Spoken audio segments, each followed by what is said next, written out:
Welcome guys, and it is LSHD Gaming here, and today I'm bringing you guys another KEM strike. This time it is on the map Warhawk. This is my first ever KEM on Warhawk. I've got a few more since then. I've got like 20 odd KEMs loaded up on my computer, so we've got loads to go.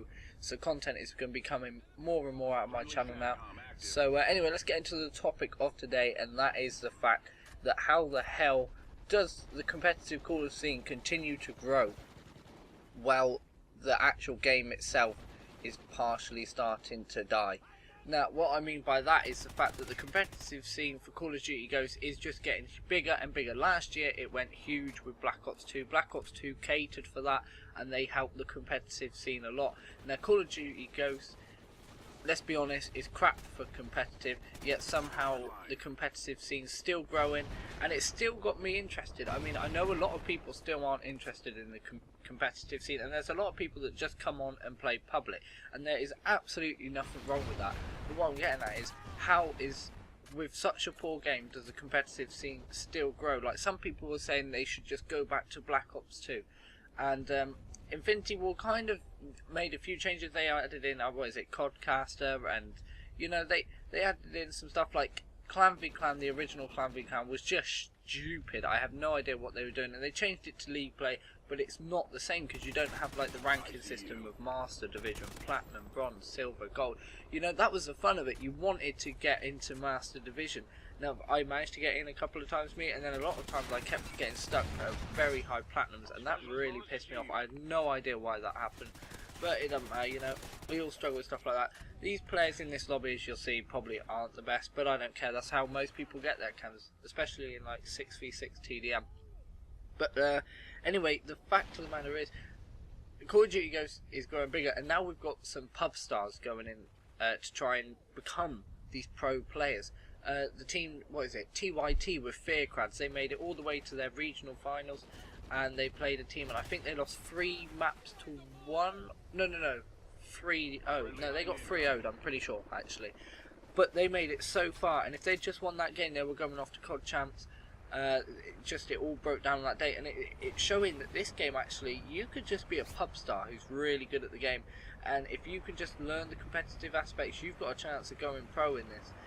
But it's good because it's getting more people into the competitive scene, I suppose. But in terms of actually viewing pleasure this year, the competitive scene isn't as good. Like, domination's boring unless, you know, it's going down to like 20 seconds left and the score's equal. And, you know, there's a flag neutral, like just something like that. Or blitz, you know, a last second capture. But really, when you think of true competitive, you think of the search and destroy matches, which can still happen and still be good in competitive. Even now, there's some great plays, and it's harder to make plays because you die a lot quicker. But you think of capture the flag and all that. Well, that was absolutely fantastic. And Hardpoint, I hated playing the game mode, but as an actual idea for competitive, it was so enjoyable to watch.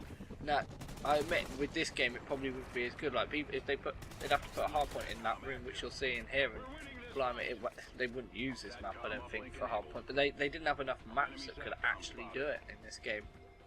And there's no way that it was built for competitive. Like, this is a pretty linear map, you know. You have one line going straight down the middle and 2 on either side. So in that aspect, this map is pretty reasonable for the competitive scene. But most of them are just clusterfucks, to be honest, and it's just impossible for the competitive scene to integrate them, and they really didn't think about that going into the game. I think they just, when they were making it, you know, competitive hadn't blew up like it did, and they were like, it's okay, it's only caters for a minority, and it turned out that minority is now becoming almost a priority in some senses for most of the big players, and they've tried to develop it, but it's still just not the same. That's why I cannot wait for the next game from Sledgehammer. They were part of the Modern Warfare series.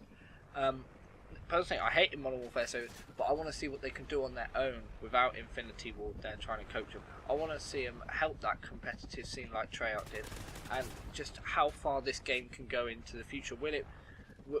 What storyline are they going to adopt? Is it going to be a Modern Warfare 4 like everyone's suggesting recently? I have no idea. I don't think anyone does, apart from one guy who's actually seen leaked footage of it, but he can't even release it.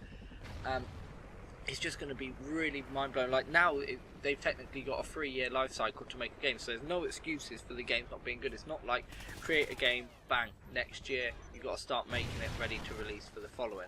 You know, now you have Treyarch are getting the first pop at the 3-year life cycle, because they've obviously Infinity Ward took this one, Sledgehammer, then Treyarch, and then it follows suit again. So Infinity Ward have had basically a 3-year lifespan to make this game, so it's going to be really interesting to see what they do after Sledgehammer as well. I like this idea of a 3-year life cycle. As you see, I picked up the KEM strike there, but I hope you guys have enjoyed this commentary. If you have, please like, comment and subscribe, and I will see you guys soon for another flawless KEM strike. Bye guys.